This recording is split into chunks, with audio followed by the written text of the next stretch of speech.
నమస్కారం NSTV news కి స్వాగతం. నా పేరు సంధ్య. ముందుగా వార్తల్లోని ముఖ్యాంశాలను ఇప్పుడు చూద్దాం. భారతీయ జనతా పార్టీ 47వ ఆవిర్భావ దినోత్సవం సందర్భంగా పాత బస్టాండ్ వద్ద బెల్లంపల్లి పట్టణ అధ్యక్షులు ధారా కళ్యాణి, రైల్వే స్టేషన్ వద్ద మాజీ ఎమ్మెల్యే, రాష్ట్ర కార్యవర్గ సభ్యులు అమ్మురాజుల శ్రీదేవి జెండా ఆవిష్కరించారు. ఈ సందర్భంగా వారు మాట్లాడుతూ, భారతీయ జనతా పార్టీ 1980 ఏప్రిల్ 6వ తేదీన స్థాపించడం జరిగింది. 2 సీట్లతోటి మొదలై ఇప్పుడు మూడోసారి కూడా అధికారంలో ఉండి నరేంద్ర మోదీ నేతృత్వంలో భారతదేశాన్ని అన్ని రంగాలలో అభివృద్ధి జరుగుతుంది. 7వ స్థానంలో ఉన్న జీడీపీ 3వ స్థానంలో ఉంది. రాబోయే రోజులలో నరేంద్ర మోదీ ఆధ్వర్యంలో విశ్వగురువుగా అవతరించడానికి భారతదేశం అడుగులు వేస్తోంది. ప్రపంచ దేశాలు యుద్ధాలలో సతమతమవుతున్నాయని, భారతదేశం సుభిక్షంగా ఉంటుందని వారు అన్నారు.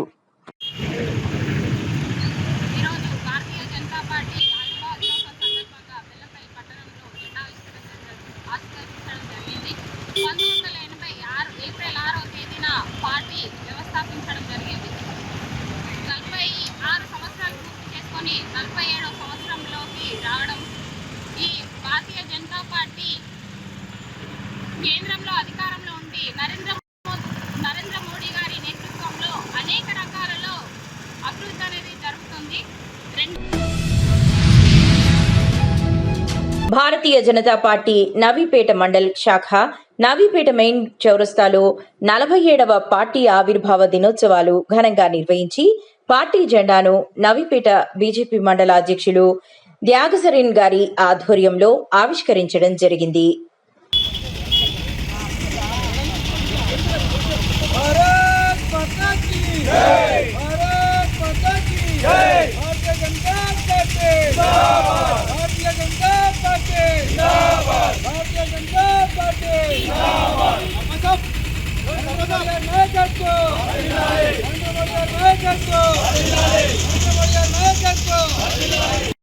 Bharatiya Janata party, Bharatiya Janata party.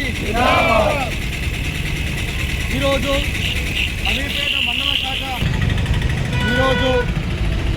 మండల శాఖ ఆధ్వర్యంలో భారతీయ జనతా పార్టీ 47వ సంవత్సరంలోకి వెళ్తున్న సందర్భంగా భారతీయ జనతా పార్టీ ఆవిష్కరణ దినోత్సవాన్ని అంగరంగ వైభవంగా నవీపేట మెయిన్ చౌరస్తాలో ప్రతి బూత్ స్థాయిలో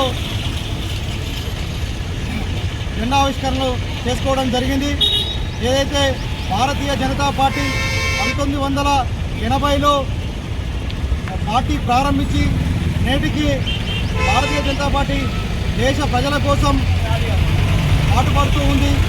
ఇప్పుడు భారత ప్రధానమంత్రి నరేంద్ర మోదీ గారు దేశంలో ఇంత గొప్ప అవకాశం వాళ్ళకి భారతీయ జనతా పార్టీ కృషి ఎంతగానో ఉంది. కాబట్టి ఇప్పుడు రానున్న రోజుల్లో తెలంగాణలో నితిన్ నవీన్ గారి మా కొత్త రాష్ట్ర అధ్యక్షుడి ఆధ్వర్యంలో, జిల్లా రామచంద్రన్న గారి ఆధ్వర్యంలో, మా జిల్లా అధ్యక్షుడు కులచారి గారి ఆధ్వర్యంలో భారతీయ జనతా పార్టీ రానున్న కాలంలో మనం మరెన్నో విజయాలు సాధించాలని భారతీయ జనతా పార్టీ నవీపేట మండల శాఖ కోరుకుంటూ భారతీయ జనతా పార్టీ తరఫున ప్రతి ఒక్క కార్యకర్తకు శుభాకాంక్షలు. మూసీ ప్రాజెక్టు పేరుతో పేదల ఇండ్లను కూల్చితే తిరుగుబాటు తప్పదని సీఎం రేవంత్ రెడ్డిని బీఆర్ఎస్వి రాష్ట్ర ఉపాధ్యక్షులు స్వామి యాదవ్, మాజీ కార్పొరేటర్ సాగర్ రెడ్డి హెచ్చరించారు. మూసీ ప్రాజెక్టు నిర్వాసితులకు అండగా బీఆర్ఎస్వి రంగారెడ్డి జిల్లా అధ్యక్షులు గుండుమల్ల పాండు గౌడ్ ఆధ్వర్యంలో కొత్తపేటలోని మూసీ పరిసర కాలనీలలో పర్యటించి ప్రజలతో మాట్లాడారు. కాపాడుకుంటాం మూసీ బాధితులను, అండగా ఉంటాం. Save Musi, save Musi, save Musi.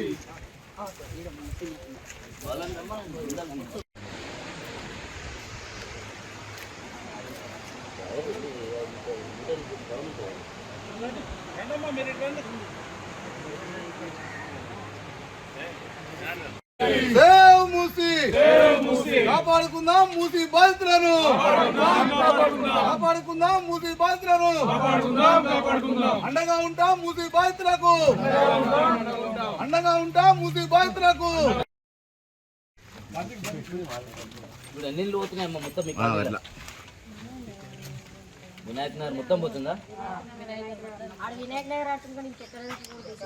దాదాపు అంటే ఒక 600-700 ఇళ్ళు పోతున్నాయి. ఎన్ని సంవత్సరాల నుంచి ఉన్నారు మీరు ఇల్లు కట్టుకొని? 30 సంవత్సరాలకి వెళ్ళి పర్మిషన్లు అన్నీ ఉన్నాయి మీకు, కరెంటు, వాటర్ బిల్లు, ట్యాక్స్ అన్నీ కడుతున్నారు.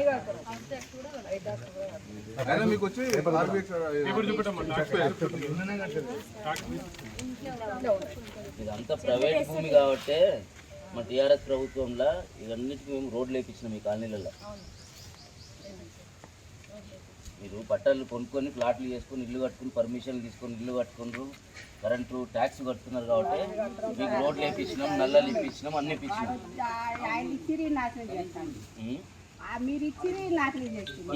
కాంగ్రెస్ ప్రభుత్వం వచ్చింది, మొత్తం దాదాపు 10,000 ఇల్లు కూలగొట్టాలని వాళ్ళు నిర్ణయించుకున్నారు. దీని ఎట్టి పరిస్థితుల్లో టీఆర్ఎస్ పార్టీ మాత్రం అడ్డుకుంటుంది. ఒక్క ఇల్లు దగ్గరికి వచ్చినా టీఆర్ఎస్ పార్టీ మొత్తం వచ్చి మీ ఇంటి ముందర కూర్చుంటాం. ఏమి ఏంది ప్రాపర్టీ ట్యాక్స్? లేటెస్ట్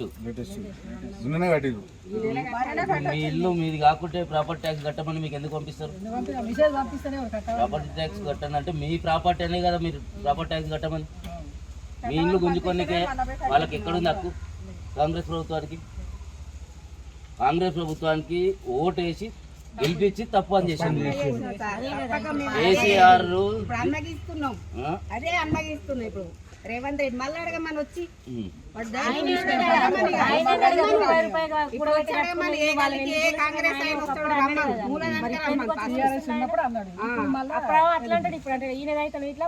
మేము కూడా మూసీని డెవలప్మెంట్ చేసినాం. కింద పార్క్ లాగా మంచిగా వాకింగ్ ట్రాక్ వేసి అంబర్పేట చౌరస్తా నుంచి నాగోల్ చౌరస్తా వరకు 6 కోట్ల రూపాయలతోటి మేము పార్కులు కట్టినాం, వాకింగ్ ట్రాక్ కట్టినాం 6 కోట్లతోటి. వీళ్ళు ఇప్పుడు 1,50,000 కోట్లు పెట్టి కడతా అంటున్నారు. అంటే 1,50,000 కోట్లు కడుపులో మింగాలని. అందరం అడ్డుకోవాల్సిందే. మీరు ఏం కట్టుకున్నా మన ప్రభుత్వాన్ని మనం హెచ్చరించేది ఒకటే. మమ్మల్ని మేమే చందాలేసిస్తాం వానికి కావాలంటే. నేను చెప్పేది ఏంటంటే మీరు ఏమన్నా డెవలప్మెంట్ చేసుకోండి, మూసి లోపల చేసుకోండి, మూసి దాటి బయట కాలనీలకు రావద్దు.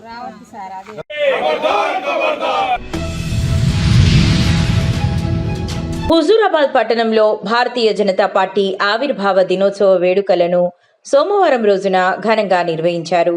ముందుగా పార్టీ పతాకాన్ని ఆవిష్కరించి భారతమాత చిత్రపటానికి మరియు పార్టీ స్థాపక నేతల చిత్రపటాలకు పూలమాలలు వేసి నివాళులర్పించారు. ఈ సందర్భంగా బీజేపీ పట్టణ అధ్యక్షులు తూర్పాటి రాజు మాట్లాడుతూ పార్టీ సిద్ధాంతాలు, దేశ అభివృద్ధిలో బీజేపీ పాత్ర, ప్రధానమంత్రి నాయకత్వంలో దేశం సాధిస్తున్న ప్రగతి గురించి ప్రసంగించారు.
కొంచెం వెనుక జరిగింది.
రామచంద్రరావు గారి నాయకత్వం, బండి సంజయ్ కుమార్ గారి నాయకత్వం. భారత్ మాతా కీ జై. ఆంధ్రప్రదేశ్ శాశ్వత రాజధానిగా అమరావతికి పార్లమెంట్లో చట్టబద్ధత కల్పించిన సందర్భంగా రాజధాని ప్రాంతం రైతులు, మహిళలు అమ్మవారికి సారే చీరే సంబరాలతో ఉదయం 8 గంటలకు కొండవీడు వాగు ఆనకట్ట ప్రాంతం నుండి పాదయాత్రగా బయలుదేరి ప్రకాశం బ్యారేజ్ మీదుగా శ్రీ కనకదుర్గా నగర్ లిఫ్ట్ వైపు నుండి ఇంద్రకీలాద్రి చేరారు. అమరావతి రైతులకు ఆలయం చైర్మన్ శ్రీ బొర్రా రాధాకృష్ణ కనకదుర్గా నగర్ ఎంట్రన్స్ లో స్వాగతం పలికి వారితో పాటు ఆలయానికి చేరుకున్నారు.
లక్ష్మీ మనపగామిని యస్యాం హిరణ్యం విందేయం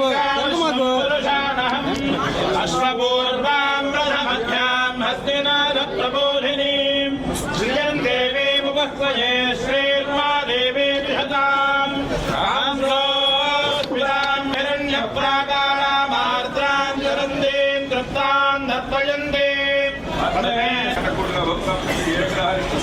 అత్యంత ఆనుకూల్యత రాజధాని అభివృద్ధి చెందాలి, వీళ్ళంతా కూడా అభివృద్ధి చెందాలి, వీళ్ళ కష్టాలన్నీ పోవాలి, లేకుండా అభివృద్ధి చెందాలండి. మాకు కష్టం వచ్చినా, బాధ వచ్చినా, దుఃఖం వచ్చినా, మనోవేదనకు గురైన ఆ ముగ్గురమ్మల మూలపుటమ్మని దర్శించి మా మొరను ఆలకింపజేసి ఉపశమనం పొందటం ఈ ప్రాంత ప్రజలకు ఆనవాయితీ. దాని ప్రకారమే ఈ రాజధానికి కూడా చట్టబద్ధత కావాలని అమ్మవారిని కోరుకోవడం జరిగింది. దానికి అన్ని రకాల మార్గాల్ని సుగమం చేసి దేశవ్యాప్తంగా కూడా అమరావతి ఆంధ్రప్రదేశ్ రాజధానిగా ఉంటుందని భావించేటట్లు చేసి అందరి మద్దతు పొంది ఈరోజు ఆ యొక్క అమరావతి రాజధానికి చట్టబద్ధత వచ్చింది. దాని నిమిత్తం మేము కోరిన మీదట చైర్మన్ గారు బొర్రా రాధాకృష్ణ గారు, అదేవిధంగా ఈవో గారు సీనా నాయక్ గారు మమ్మల్ని సాదరంగా ఆహ్వానించి, ఎందుకంటే ఈ రాష్ట్ర రాష్ట్రం సౌభాగ్యంగా ఉండటానికి మీ వంతు కర్తవ్యం ఉంది. కాబట్టి మీకు ఆ అమ్మవారి కృపని మీకు మీ మీద ఉంటుంది కాబట్టి మిమ్మల్ని సాదరంగా ఆహ్వానిస్తామని చెప్పి మాకు ఈ విధంగా దర్శన ఏర్పాట్లని అదేవిధంగా తీర్థ ప్రసాదాలను అందించినటువంటి చైర్మన్ గారు బొరా రాధాకృష్ణ గారికి, ఈఓ గారు సేనా నాయక్ గారికి, అమరావతి రాజధాని ఐక్య కార్యాచరణ అదేవిధంగా సిబ్బందికి, పూజారుల గారికి, అదేవిధంగా మీడియా మిత్రులందరికీ కూడా అమరావతి రాజధాని ఐక్య కార్యాచరణ సమితి తరఫున పేరు పేరున ప్రతి ఒక్కరికి హృదయపూర్వక ధన్యవాదాలు తెలియజేసుకుంటా ఉన్నాం.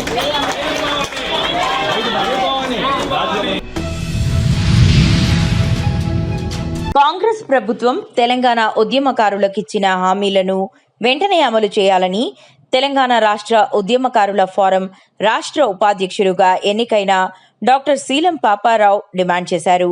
ఉద్యమకారుల ఫోరం ఖమ్మం జిల్లా కమిటీ ఆధ్వర్యంలో డాక్టర్ సీలం పాపారావుకు ఉద్యమకారుల ఫోరం ఖమ్మం జిల్లా కార్యాలయంలో జిల్లా convener doctor Palakurthi Krishna, media convener Manda Venkateswarlu ఆధ్వర్యంలో ఘన సన్మానం నిర్వహించారు. సరైన క్రమంలో పోతుందా లేదా, సరైన ఫలాలు మనకు అందుతున్నాయా లేవా అనేది కూడా మనం ఆలోచించుకోవాల్సిన అవసరం ఉంది. కాబట్టి ఈ తెలంగాణ ఉద్యమకారులందరూ కూడా మళ్ళీ ఏకమై మన తెలంగాణ మనం రక్షించుకోవాల్సిన అవసరం ఉంది. ఉదాహరణకు చూసుకుంటే హైదరాబాద్ కానివ్వండి, ఇంకా మరి ఖమ్మం కానివ్వండి, ఇంకా ఎక్కడ చూసినా కానీ రాజకీయ నాయకుల పలుకుబడితో అధికారుల ప్రాబల్యంతో మొత్తం భూములన్నీ దోచుకునే పరిస్థితి కనబడుతూ ఉంది. ఈ భూములు కూడా విలువైన భూములు, హైదరాబాద్లో ఉన్న విలువైన భూములు కావచ్చు, ఖమ్మంలో ఉన్న విలువైన భూములు కానీ దోచుకునే పరిస్థితి ఉంది. అనుకున్నది ఒకటైతే ఇంకొకటి జరిగింది. దీని ఉద్యమాన్ని రూపొందించినటువంటి ఒక టీఆర్ఎస్ పార్టీలో మేము ఆ రోజు నమ్మాం. నిజంగానే మనకి ఈ నీళ్ళ నీళ్ళు పోతే మనం తాగటానికి నీళ్ళు లేవంటే నిజంగా మన నీళ్ళ నీళ్ళు లేవు అటు పోతాయనే ఉద్దేశంతో విద్యార్థులకు ఫీజులు ఇలాంటి చదువులు కూడా చాలా కొరత ఉండేది.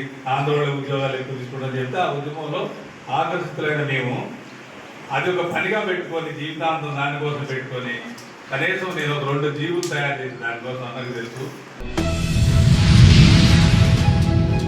కాకినాడ జిల్లా ప్రతిపాడు మండలం పెద్దిపాలెం గ్రామంలో డాక్టర్ బాబు జగజీవన్ రామ్ పుట్టినరోజును పురస్కరించుకుని గ్రామంలో అత్యంత వైభవంగా జరుపుకోవడం జరిగింది.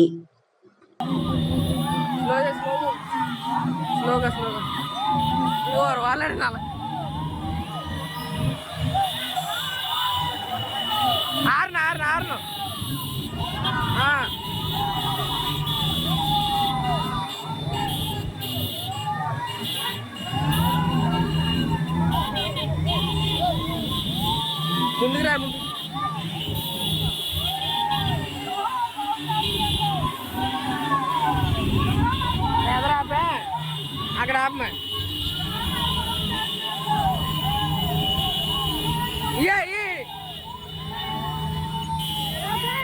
జై మాదిగా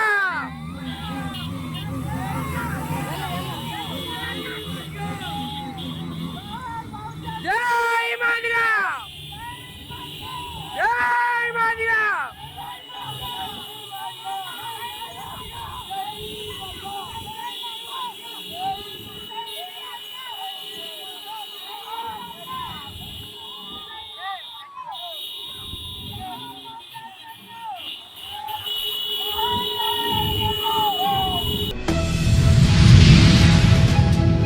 కుబీర్ గ్రామంలోని శ్రీ విఠలేశ్వర మందిరంలో ఏప్రిల్ 7వ తేదీ మంగళవారం సాయంత్రం 4 గంటలకు ఆర్ఎస్ఎస్ స్థాపించి 100 సంవత్సరాలు పూర్తి చేసుకున్న శుభ సందర్భంగా హిందూ సమ్మేళనం కార్యక్రమం ఏర్పాటు చేస్తున్నట్టు, ఇందులో భాగంగా గోమాత పూజ కార్యక్రమం, సామూహిక హనుమాన్ చాలీసా పారాయణం, సామూహిక కుంకుమార్చన కార్యక్రమం ఉన్నాయని, ముఖ్య అతిథిగా పూజ్య శ్రీ శ్రీ శ్రీ కమలానంద భారతీ స్వామీజీ, శ్రీ భువనేశ్వరి పీఠాధిపతులు విచ్చేయనున్నందున ఇట్టి కార్యక్రమంలో కుబీర్ మరియు కుబీర్ ఉపమండల భక్తులు ఇంటిల్లిపాది అధిక సంఖ్యలో హాజరై ఇట్టి కార్యక్రమాన్ని విజయవంతం చేయవలసిందిగా ఆర్ఎస్ఎస్ జిల్లా ప్రముఖ సరికొండ దామోదర్ తెలియజేశారు.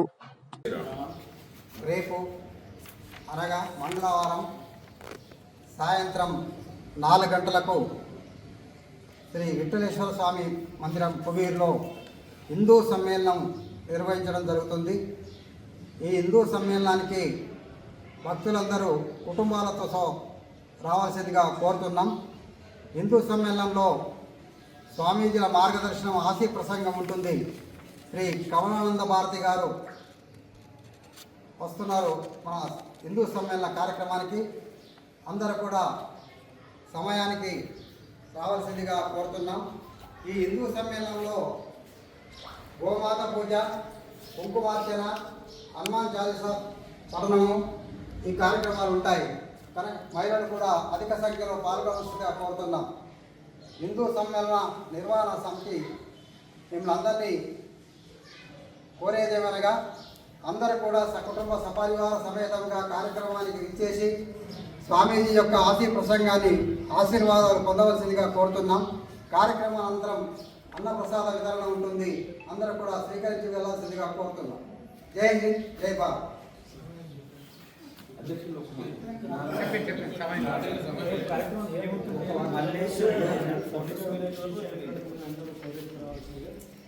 హిందూ బంధువులందరికీ జై శ్రీరామ్, జై హనుమాన్. హిందూ బంధువులందరూ రేపు జరగబోయే కార్యక్రమానికి అందరూ సకుటుంబ పరివారంగా పాల్గొనాలని కోరుకుంటూ, మరియు మీడియా మిత్రులు అందరూ సకాలంలో రాగాల్సిందిగా కోరుతున్నాను. జై హనుమాన్, జై శ్రీరామ్. నిర్మల్ జిల్లా బాసరా శ్రీ జ్ఞాన సరస్వతి ఆలయ అభివృద్ధి పనులకు రాష్ట్ర ముఖ్యమంత్రి రేవంత్ రెడ్డి పలు అభివృద్ధి పనులకు శంకుస్థాపన చేయనున్నారు. బేగంపేట్ ఎయిర్పోర్ట్ నుండి నేరుగా జ్ఞాన సరస్వతి ఆలయ ప్రాంగణంలో హెలికాప్టర్లో 11 గంటల 40 నిమిషాలకు చేరుకున్నారు. ప్రజాప్రతినిధులు, అధికారులు, సీఎం, డిప్యూటీ సీఎం, దేవాదాయ శాఖ మంత్రి రావడంతో ఆయనకు ఘనంగా స్వాగతం పలికి పుష్పగుచ్చం అందజేశారు.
పర్వతగిరి మండలం ఆనారం గ్రామంలో భారతీయ జనతా పార్టీ బూత్ అధ్యక్షులు బుర్రా సంతోష్ మరియు గోలపల్లి అనిల్ ఆధ్వర్యంలో పార్టీ 47వ ఆవిర్భావ దినోత్సవ వేడుకలు ఘనంగా నిర్వహించారు.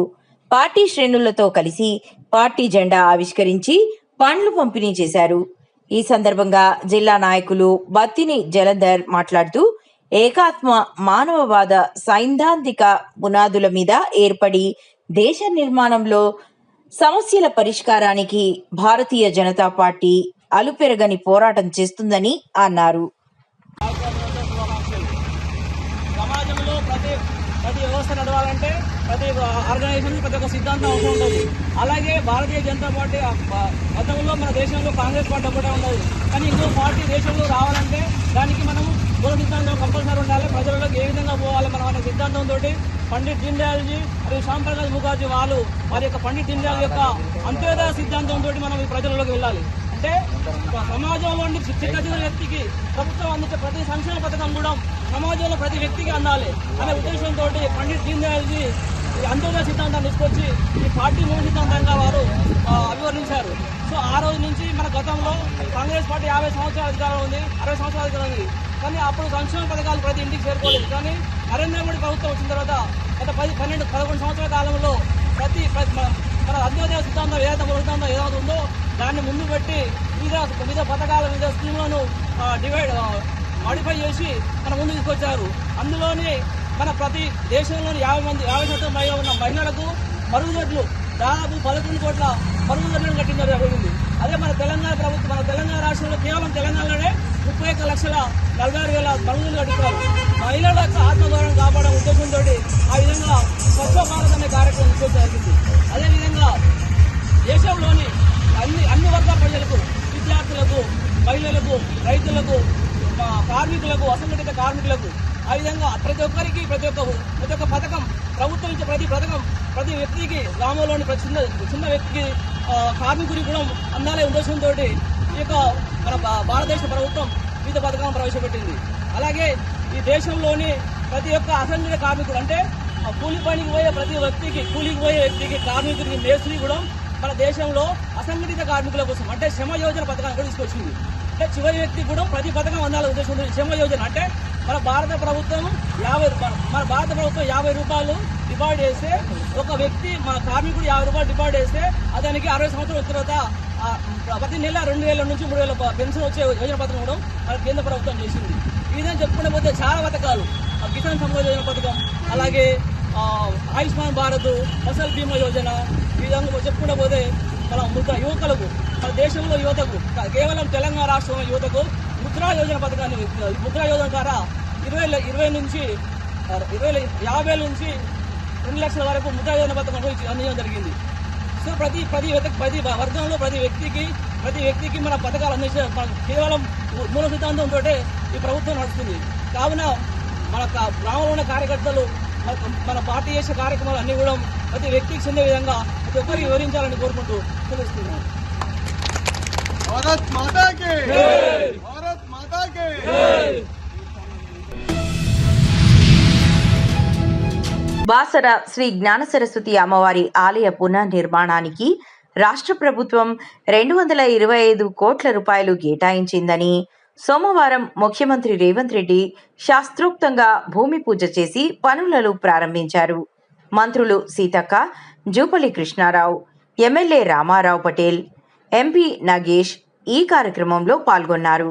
ఆలయ అభివృద్ధికి ప్రభుత్వం కట్టుబడి ఉందని, త్వరలోనే పనులు పూర్తి చేస్తామని సీఎం స్పష్టం చేశారు.